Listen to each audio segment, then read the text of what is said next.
All right, welcome to MMA Al Dente. I'm here to talk to you about UFC 271, which takes place 2 days from today, Thursday, February 10th, 2022. So the fights are on the 12th. I don't know why the fuck I did it like this. And they will take place in Houston, if that's pertinent information. All right. UFC 271. There are 15 fights on this card, which is a lot for a UFC card. I think it's the most they've ever done, which is fucking awesome. Although, bear in mind, we're 2 days out from the fight, so there's plenty of time to get COVID or weight cut issues or whatever the fuck. We'll be lucky if we get a full main card at the end of this. Anyway, I'm just going to go through each fight in this video, one by one. My thoughts on each fight. Should just take a minute or two each fight, and I'm going to give a prediction at the end of each little segment, so to speak. And I will also mix in some betting advice. Bear in mind, I'm speaking to you here from a 1998 Toyota Camry. So, take the advice with a grain of salt. All right.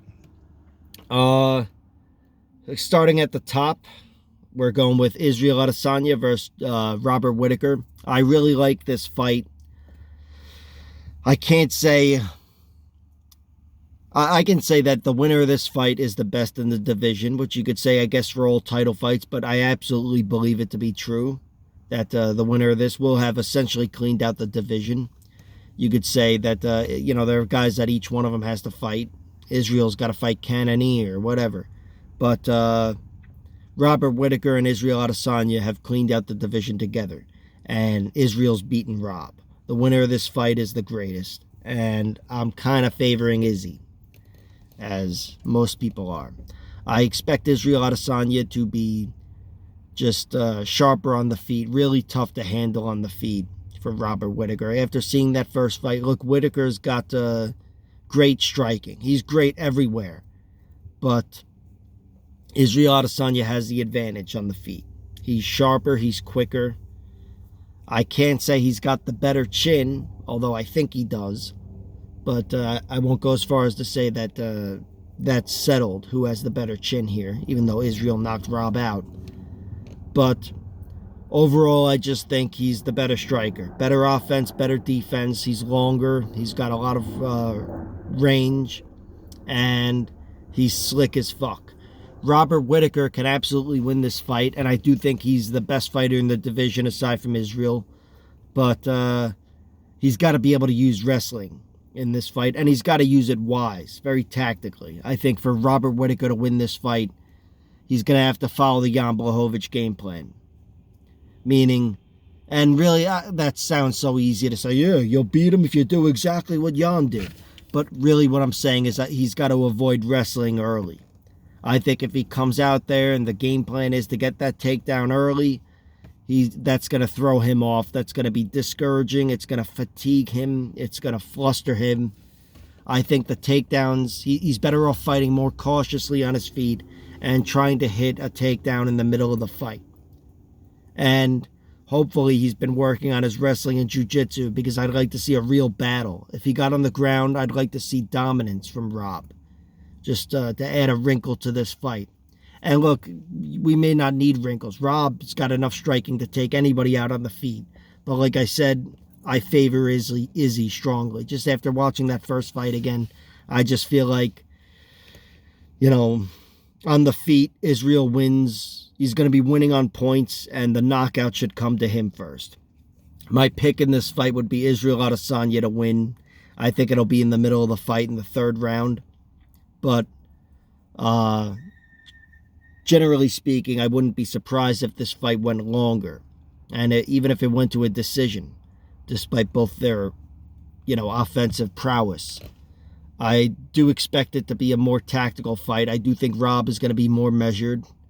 And like I said, I hope so, just for the way the fight plays out. I hope it's not where he's pouring everything into that first round takedown, because that won't go his way. Or maybe it will, and maybe that'll lead him to dominating the fight. It's like, but I worry when guys commit too much to that takedown in the beginning, and especially if they don't get it, or sometimes even if they do. I was sure Calvin Kattar was going to get up and get tuned up after round 1 against Giga Chikadze, or Giga Chikadze, whatever the fuck. But Kattar surprised me. I mean, he didn't really have to have a wrestling game plan. I guess it was just that Chikadze fell apart. Not, he hung in there, he stood tough, but he was fatigued, and it only got worse after round 2, and Kattar wasn't. Now, there's a chance that fight plays out like that now, but still, generally, this fight with Israel and Whittaker, but I don't think Whittaker is going to be looking to get on top of Israel early, and I certainly hope not. Again, I'll go with Israel round 3 TKO. I think it'll be similar to the last one, where it's on the feet and it ends on the feet, and that's my prediction. Not going to bet anything on the fight, though. Fight number 2, Tuivasa versus Derek Lewis, the hometown boy in Houston. I got Derek Lewis winning this fight. Tuivasa is a very good striker. I think he's got to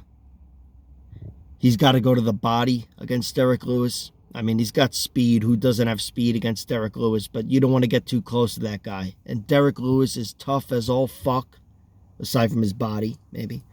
And Derek Lewis is going to be in this fight to the very end.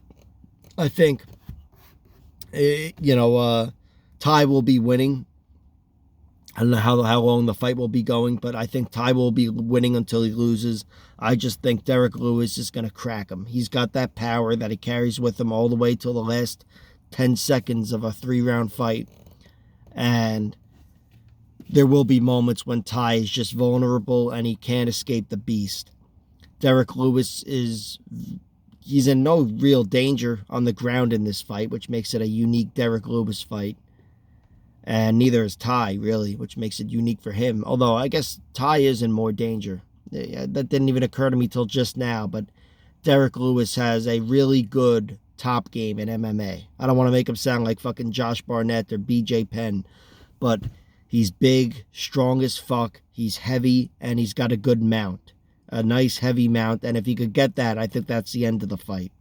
But generally speaking, I don't think it's going to go there. I think this will be fought on the feet, and Tuivasa will be the quicker fighter until Derek Lewis catches him and captures the victory. Yeah, at that point, I was committed to using the word capture, so whatever. Glad I captured that moment for you. Okay. I think Derek Lewis will win via round 2 TKO. I'm KO. No TKO in this one. I think he's going to shut Ty's lights out. I think Ty would win via TKO. Derek wins via KO. I'm taking Derek via KO. Black Beast. Fucking Houston crowd. I hope it's a big moment. I hope it's a cool moment watching Ty Tuivasa walk out to the fucking Spice Girls or whatever he's got going. I'm glad this fight is on pay-per-view, just because we get to take in the whole fight with the entrances and whatever. These are 2 fan favorites, and I'm really excited for it. Fight number 3, Derek Brunson versus Jared Cannonier.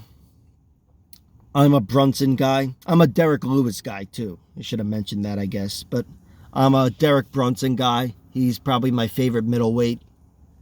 And I'm worried. I think Cannonier is going to knock him out.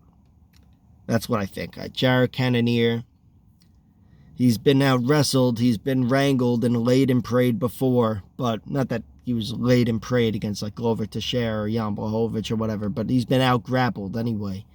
And Derek Brunson's definitely got the grappling to take him out, but Derek Brunson, I don't think has the chin to withstand his power.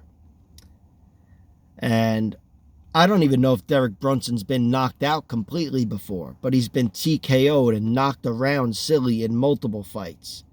To the 2 headliners, Whittaker and Adesanya, to Jacare on 2 occasions. And Jacare put him out cold once, in the first fight, I think. But other than that, it was all TKOs where Brunson is on ice skates for 2 minutes, and then he goes on to like rollerblades, and it's a shit show. But I am a Brunson guy. I do think he's got what it takes to win this fight. I just don't think it's going to happen. I think Cannonier absolutely has what it takes to win this fight. and he's going to be he's going to catch him in one way or another. I think even if Brunson has success in round 1, it's not like that's going to make it that much easier. Whereas that might break somebody like Edmund Shabazian, it's not going to break Jared Cannonier. And Jared Cannonier is a fucking specimen. That guy, he brings physicality to this fight in a way that Shabazian doesn't. And everything looks like it hurts with Cannonier. Certainly those low kicks, which, believe you me, to quote Michael Bisping, he's gonna land some heavy low kicks on Derek Brunson.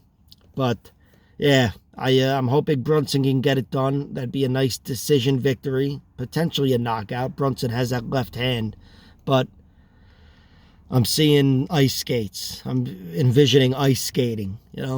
Should be a shit show, but it'll be an exciting fight. My prediction: Cannonier wins via knockout in round 1. I'm going round 1, but I could see it in any round, really, to be frank. And the winner of this fight, regardless of who it is, gets a title shot, I want to say. Sean Strickland's making a lot of noise, and he's grabbing a lot of headlines, which, that is the noise. But these two guys are fighting each other, and these are the 2 top contenders. So the winner of this fight's going to have the distinct advantage of having beaten one of the tippy top contenders. And the winner of this will get that title shot. I'm hoping it's Brunson. Brunson is set to retire in 2 fights, this being the first fight. So I'd like to see him retire on a championship victory. That would be fucking glorious. I don't think it's going to happen. Let's go Brunson. Kyler Phillips versus Marcelo Rojo. I don't know. Either way, Phillips, I'm taking Phillips. I think he'll just be the better fighter every which way. But Rojo is a very dangerous guy. He's stolen rounds. He was winning that Charles Jourdain fight, which was just a few months ago, maybe a year ago. And he won those first 2 rounds. He had to be finished late in that 3rd round and in order to lose. That was his fight to lose. And Kyler Phillips, look, you could say the same or something similar for his fight with Raulian Paiva a few months ago. I think these guys are both kind of front runners. I think Kyler Phillips is better and he won't fall apart. But both of these guys have shown weaker 3rd rounds. And I don't just mean that conventional sense of, they're more tired. I mean, Rojo lost his last 3 fights in the 3rd round. That's enough where you realize, okay, it's, there's cardio issues here. And Kyler Phillips, although he's never fallen apart that way, his cardio cost him that victory against Raulian Paiva. He's somebody who I question his 3rd round prowess. I question his 3rd round, gas tank. I question his gas tank. And I just think this is a fortunate situation where he's not going to be fighting a fighter who will capitalize on it. So I look for this to be a very exciting fight and kind of slow down in that 3rd round. But those first few rounds should be exciting. The rounds 1 and 2. I'm thinking Kyler Phillips. Look, the way he looked against Song Yadong. This guy is a really good fighter. Really good fighter. He kind of looks like a bantamweight version of Elias Theodoro, but he doesn't fight like him. And he's very crafty. He's been around since, what was the Ultimate Fighter? Fuck. Who'd he lose to? Whatever. I had it. But he's really surprised me. He really surprised me a lot. And especially with that Song Yadong fight, and then he surprised me by losing the Raulian Paiva fight. But still, with how good he looked early, I have a lot of faith in this guy's capability. And although I don't see him putting away Marcelo because Marcelo's weakness is round 3, I see him winning. I see him dominating early and then coasting to a victory in this fight. It'd be nice to see him put Marcelo away. But again, I question Kyler's gas tank as well. So round 3 is a little And my official prediction would be Kyler Phillips via decision.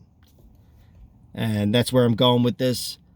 I do think it's worth putting a bet on Kyler Phillips to win via round 3, but that's just because of the Andrew Sanchez rule, where if a guy loses in round 3 a few times, you got to put some money on that. It just might be his thing, and that just might be the case here. But still, I'm predicting a decision because I think Kyler is going to go into self-preservation mode while on offense, so to speak. All right. Opening fight of the main card. Bobby Green versus Nasrat Haqparast. I'm smelling an underdog here. I'm going with Nasrat to win a unanimous decision. I think he's got really, really good hands. This guy has only lost, he was knocked out by Drew Dober, which sucked. And he was out grappled by Marcin Held and Dan Hooker just a few months ago. But he is a very good fighter, and it's tough to beat him on the feet. Like I said, Drew Dober knocked him out, but other than that, I don't know if I've seen him lose a round on the feet, for all I know. He's a really good striker. Bobby Green caters to that. Bobby Green is a striker, first and foremost. Yeah, I wouldn't even say first and foremost. He's probably a jiu-jitsu artist first. But as a fighter, he's a striker. And he's going to welcome this fight on the feet. And I see a typical Bobby Green loss. People making the argument he won, but everybody kind of knowing he lost. And I see some of that cringeworthy showboating. Where, not even showboating, but when he gets hit in the face and he, come on, that was nothing. I see a lot of that. And that might even work against him, but I know that's just his nature. I just think Nasrat is, he's going to present a lot of problems for Bobby on the feet. He's going to be fast. He's going to be, tougher. He's not tougher than Bobby Green, but tougher than one would think after watching him get knocked out by Drew Dober. I'm saying I don't think that's an option for Bobby Green, despite him having great hands and getting that knockout win over Iaquinta last fight. I'm picking Nasrat to win a unanimous decision here. I think his hand speed's going to be too much. Bobby might turn it on late, but Nasrat will be there. And he's not going down, and this is his fight. I predict Nasrat via unanimous decision, and I advise you bet on Nasrat via unanimous. Nasrat altogether. But yeah, really via decision of these assholes and their dirt bikes. Like a dirt bag. All right. Main event of the prelims. Andrei Arlovski versus Jared Vanderaa. I'm going with Arlovski via unanimous decision here, just to give you the prediction off the top. Jared Vanderaa is a big fucking monster. I wouldn't even say he's a monster, make him sound like Cyril Gahn, but he's a big guy. But he's a slower and more sluggish heavyweight. And I don't see him getting on top of Arlovski like he did against Harry Hunsucker. And I don't see him outstriking Arlovski, from the distance. I see Arlovski moving very well and just weaving little patterns and catching them with 1-2s all throughout the fight. Maybe some of those old school Arlovski back fists that he got Travis Brown with. I see Arlovski having a lot of options here. He can make this a kicking fight too, I think. Utilize those kicks because Arlovski's just... People forget how big and strong and tough and mean that fucking guy is. He's a big heavyweight you don't want to be hit by. He hasn't had a lot of knockouts lately, but he's still Andrei Arlovski.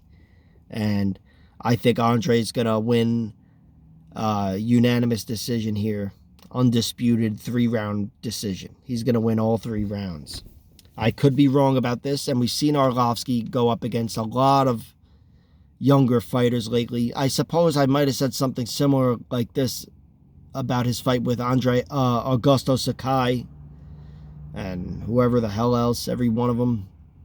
But, Walt Harris, this one, that one. Andrei Arlovski, I feel like he's fought all the youngsters. Tanner Boser, although Tanner Boser's a, thinner, smaller heavyweight. Jared Vanderaa, though, I feel comfortable in saying we're going to see the old Arlovski. Arlovski's going to look really good dancing around him. And even though I'm sure Vanderaa will have his moment just because he's fighting someone who's 50 years old or whatever, it's not going to be enough. As generally speaking, Arlovski will be winning this fight. It goes to a decision, Arlovski wins. He'd have to lose via knockout, I think. Clean knockout in this fight. And Jared Vanderaa doesn't present that as much of an opportunity, as much of a threat. It's really not with Jared Vanderaa. So, hammer Arlovski. I think if you can get, I don't even know the odds, but if you get anything under minus 200, I'd bet on Arlovski. And if you get anything close to minus 150, I would hammer it. And that's what I'm going to do with all my wealth. And I'm going to sell this car. Got like $120. Let it ride. All right. Second fight on the prelims from the top. Roxanne Modafferi in her retirement bout against Courtney Casey. The fuck? Casey O'Neill. I wrote down Casey. Casey O'Neill. Scottish-Australian chick. She's hot. Probably one of my top 5 in MMA and WMMA as far as hot fighters go. And this one's interesting. I don't know. I feel like in a weird way this is a potentially winnable fight for Roxanne Modafferi. I still expect her to lose, but I just don't know what to expect. Casey O'Neill has looked so good in the UFC, but she's taken out fighters that are not, certainly no one's as experienced as Roxanne, but they're not as good of grapplers as Roxanne, to be blunt. Taking out Shanna Dobson and Antonina Shevchenko and Laura Procopio. And she's taken them all out in round 2 or 3, which just shows it was just a grind. And that's what this chick is. She gets on top of you. She's heavy on top. She's got really good jiu-jitsu. She's still very young. I think she's 24. And she grinds. And she wears you down. And you fatigue underneath her. And she's got those big, meaty thighs that are good for, a mount. So she's a problem for a lot of fighters. And she's going to be a big problem for Roxanne Modafferi if she gets on top of her. I just don't know how the wrestling's going to go in this one. Because Roxanne is she's not a great athlete. And that's the thing with Roxanne. She's not at such an athletic disadvantage against Courtney Casey as she was against, Viviana Rojo or fucking whoever the fuck, Tyler Santos. And this, I'm saying, my prediction for this fight, I'm just going to go with Casey O'Neill via 3rd round TKO. But I'm going to sprinkle a little bit on Roxanne. She's at plus 300. I would pick Roxanne to win a decision. Maybe you can get plus 500 for something like that. Or really, it should be plus 300, but whatever.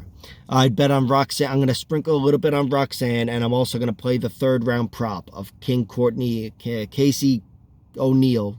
King Casey, whatever the fuck. Wasn't that the other guy there? King Casey.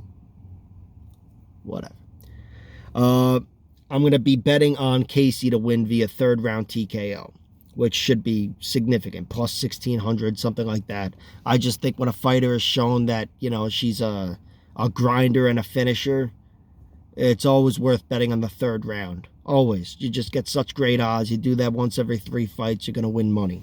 I mean, you do that every fight, you're going to win money once every 3 fights. Or maybe every fucking fight. I make no sense. I don't know. Whatever. Speaking of which, this show is sponsored by Coca-Cola. I want to thank them for reaching out and contacting this podcast. I appreciate all their support. And drink Coke responsibly. All right. 3rd fight from the top on the prelims is Alex Perez versus Matt Schnell. Matt Schnell is one of my favorite fighters. Can't trust his chin. This fight has been rebooked. I think it's the 4th time it's been booked. Because I know I've covered this, maybe even on another podcast or whatever, since I started doing this. But I've covered this fight a few times. I've thought about it a lot. And I always come back to the same thing. You got to play the under. Now, when I first started saying that, I think the under was like plus 160 the first time they were booked. It was like something significant. Now it's minus 120. I still think it's worth it to play the under, but it's not as worth it. I like... let me just get into the matchup. I think these guys fill each other's holes.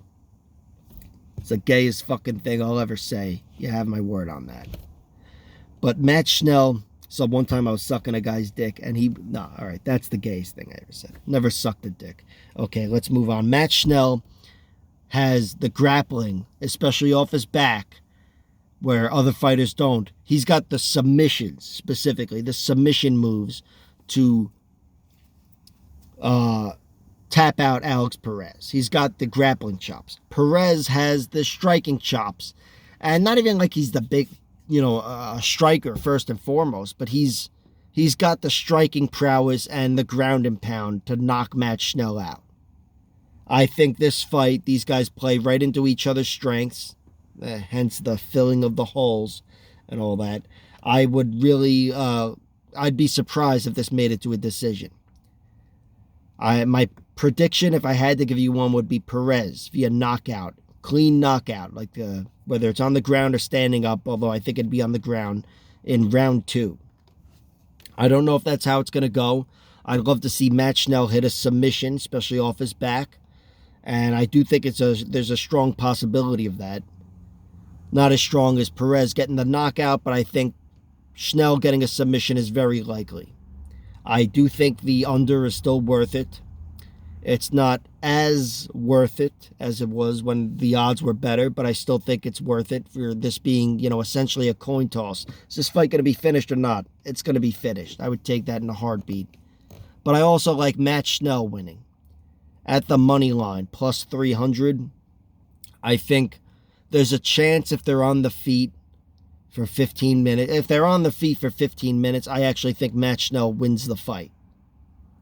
I do think Perez can obviously win a decision. He's a grinder and more of a top game fighter, which, whoever's on top is more likely to win the decision.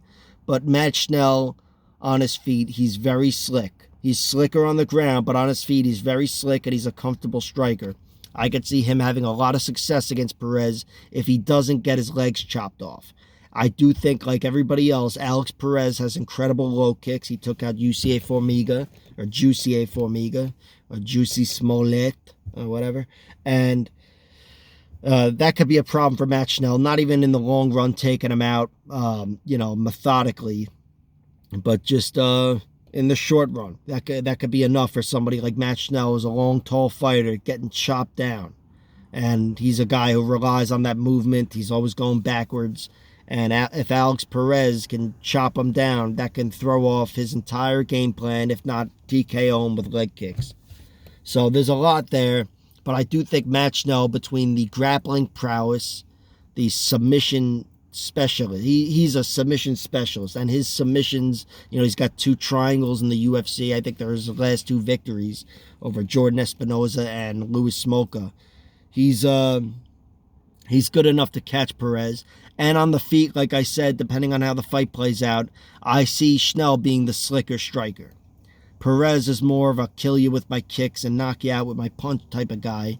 Matt Schnell is more, look at this, look at that, look at this. Smooth. Does some of that where he's changing stances like a douchebag or whatever. I like Schnell, but they all do that, fighters.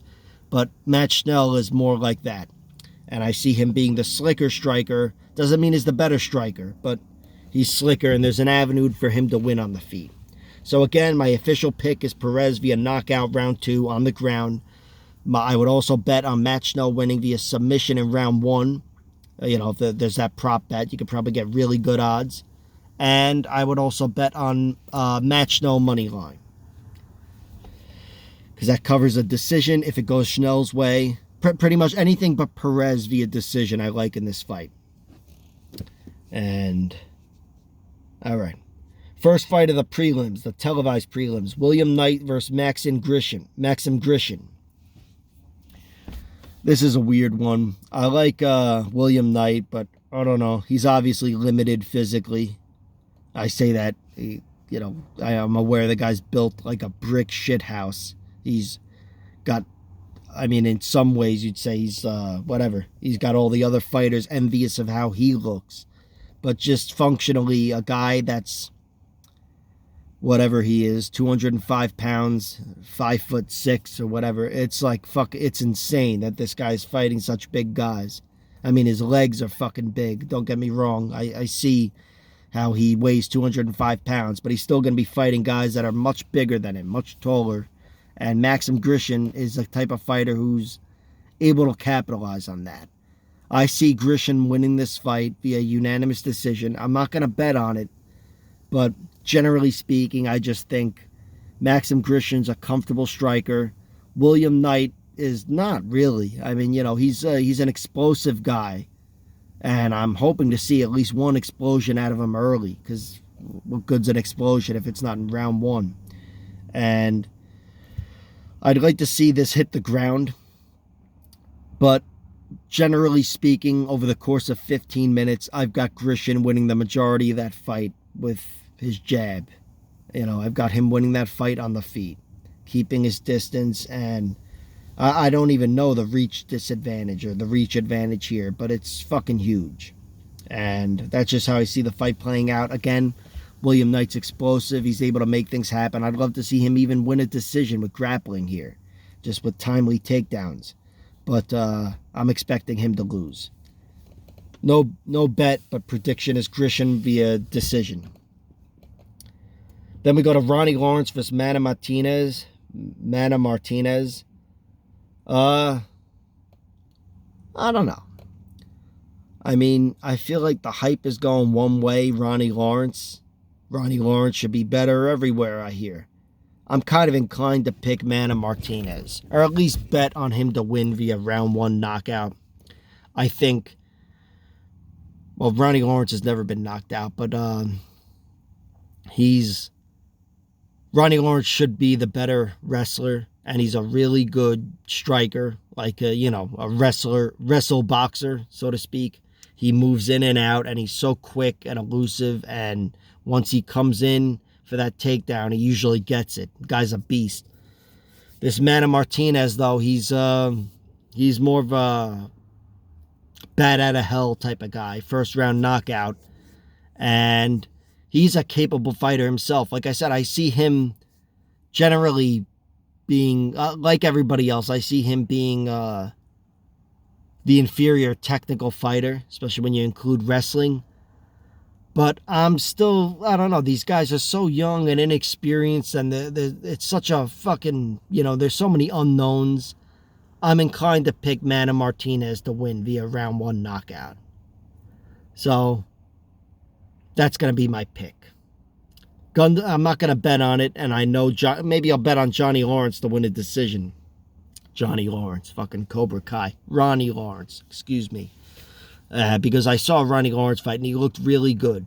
And Ronnie Lawrence has been, I've only seen a few of them. I've seen other shit on the internet, but he's been in the UFC now with the Contender Series for 2 fights, and he looks really good. It's just, he's still too young, 7-1, and he's fighting a guy who's a capable brawler. Very capable guy, fights to tooth and nail to the end, but he's also got that knockout power that I think Lawrence is going to be missing. So I'm taking Mana to win this fight via knockout. I expect it to be round one, but really I'm just picking it anywhere. I think I'll play that prop Mana via KO and maybe Lawrence via decision. My official prediction, I'll go Mana KO round one. Let's see what happens. And don't forget, I'm the guy that called Pena versus Nunes. If you don't believe me, check out the video. Whatever the fuck. Moicano versus Hernandez. This one, first of all, this fight should be way the fuck up there. But anyway, this is a really interesting fight. These guys are both UFC veterans. They've both beaten many great fighters, current contenders. Moicano taking out Cater, Hernandez taking out Dariush. And it's funny because I can't believe I've convinced myself that Hernandez is going to win. If you had asked me a year ago who wins when these two guys fight, I would have said Moicano wins a decision. Yeah, Moicano. But I'm picking Hernandez, and the reason is physicality. I just think he's going to be really tough to wrangle and too big to, outclass on the feet and outmatch, I should say, on the feet. And Moicano, I don't trust his chin. He's been knocked out a few times, but I just don't trust it. Whether it's to Aldo or Fiziev or whoever the fuck. He's got a weaker chin than most. And Hernandez has that first-round knockout ability. He's got that power. We saw it in his debut against Dariush. We saw it in his last fight and against whoever the fuck. And Gritzmacher fight too. He's got great hands. And that's going to be the downfall of Moicano in this fight. I'm going to pick Hernandez to win via round 1 knockout, assuming he's too big and physical for Moicano to dominate and wrangle and certainly take his back, any of that. And I don't see I see, Moicano's weakness is getting knocked out in round 1, just looking on paper. His strength, if you go by, I think his last 3 victories in the UFC, is getting a submission, a rear naked choke. Those are, I believe, his 3 victories, the last 3 victories. But, and, what would make me pick Moicano initially is just looking at those other fights against Calvin Kattar. Even his fight against Brian Ortega.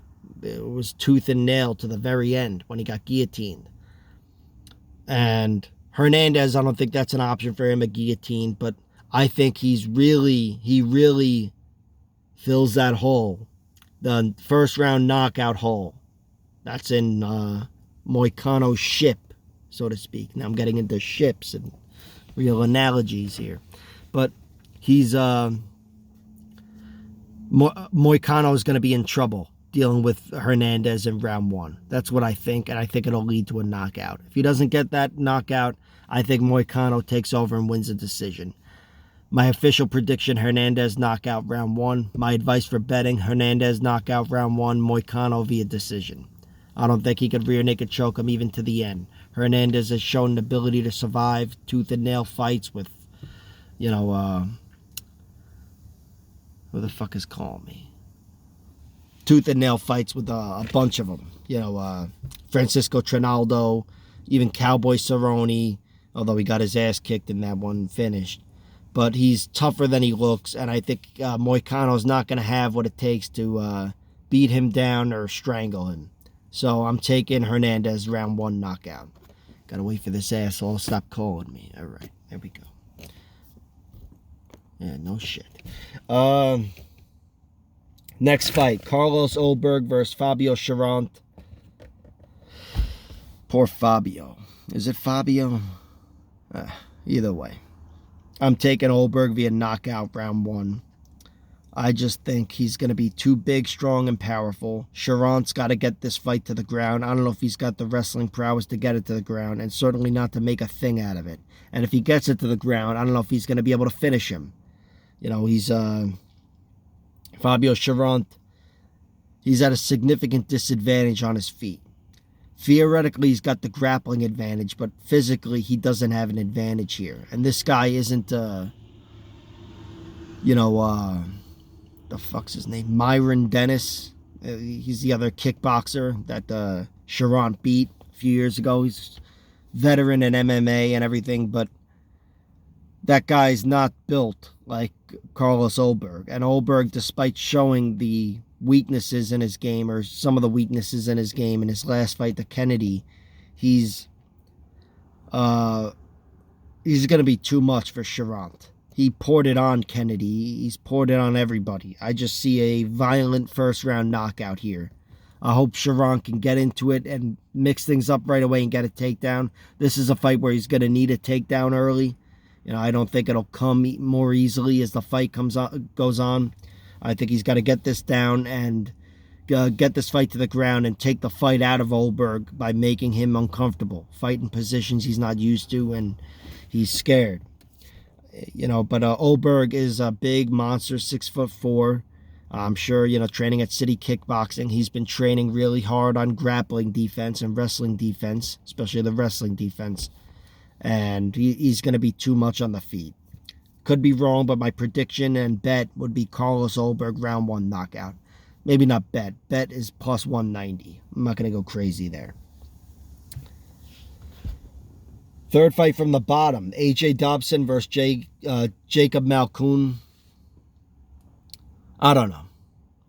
Malkoun, he looked really good against Abdulrazak Al-Hassan in his last fight. I had him losing in round 1 via knockout, and I bet on it pretty big, and I was disappointed. He dominated Al-Hassan, and he did it with grappling. And he's a great grappler, Jacob Malkoun.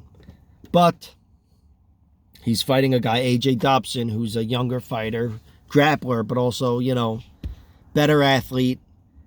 And I think he's got good hands, but it's really Jacob Malkoun's chin. When I watched him get knocked out against Phil Hawes, that's not some fluke. That's not going to happen once. I'm not even saying he's going to get knocked out here. What I'm saying is the next 3 fights you see Jacob Malkoun lose, at least 2 of them are going to be knockouts. That's my promise I make to you here and now, just having seen the Phil Hawes fight. That was like a knockout in 10 seconds or something like that. And that's my pick here, essentially. A first-round knockout. I don't think it's going to come in the first 15 seconds. But I think AJ Dobson's going to be really tough to wrangle. And he's going to be he's going to be physically superior to Malkoun. I'd like to see Malkoun survive and make a fight out of it. Certainly get a takedown. And, I say make a fight of it. I think if he gets a takedown, he wins the fight, to be honest. Not within that round, but I mean, whether it's within that round or the decision. I think that'll be enough to swing things his way against a younger fighter here. But I'm picking Dobson to win.